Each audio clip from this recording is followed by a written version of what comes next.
Actor అయినా అంటారు కదా, నేను మాత్రం ఒక గవర్నమెంట్ టీచర్ కాబోయే బిజినెస్ ఎంటర్ప్రీనియర్ అయినా. దాని ఫలితమే చూడండి. ఒకవేళ నాకు జాబ్ వచ్చి ఉంటే ఓన్లీ నా ఒక్కదాని లైఫ్ మారేది, అది కూడా ఓన్లీ నా నీడ్స్ మాత్రం రిలేటెడ్ జాబ్ వేసాను. కానీ అక్కడ జాబ్ వదిలేసుకొని ఇక్కడ బిజినెస్ లోకి రావడం వల్ల ఓన్లీ ఒక 3 years లోనే 5 lakhs ఇంకా పని చేస్తూ ఉన్నాం వెస్టేజ్ ద్వారా. వేసాను. అండ్ మేము ఒక్కరే సక్సెస్ అవ్వడం కాదండి, ఎంతో మందిని బిజినెస్ ద్వారా సక్సెస్ చేయగలిగినాం. అండ్ బిజినెస్ లో 2021 లో జాయిన్ అయినాం. 2022లో 30 lakhs వరకు అగ్రికల్చర్ ల్యాండ్ తీసుకోవడం జరిగింది, 1.5 acre. 2023లో 40 lakhs వరకు ఓపెన్ ప్లాట్ తీసుకోవడం జరిగింది.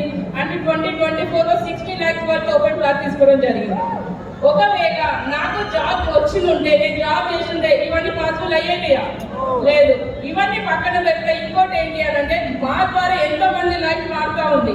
నా టీంలో 42 members కార్ అచీవర్స్ ఉన్నారు. ఆల్రెడీ కార్ తీసుకున్నారు.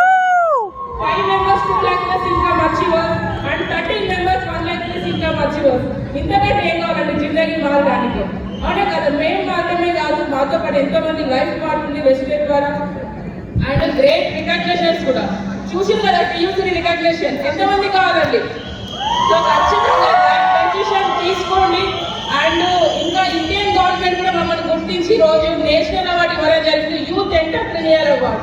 సో ఇంతకంటే అవకాశం ఎక్కడుంది? మీ అందరి 100 రోజులు ఏదైతే విన్నారో ఈ చెవులో విని ఆ చెవులో వదిలేయకుండా మైండ్లో పెట్టుకోండి, ఖచ్చితంగా ఇంప్లిమెంట్ చేయండి. మంచి రిజల్ట్ ఉంటుంది. Take a right decision. Thank you. Wish you well.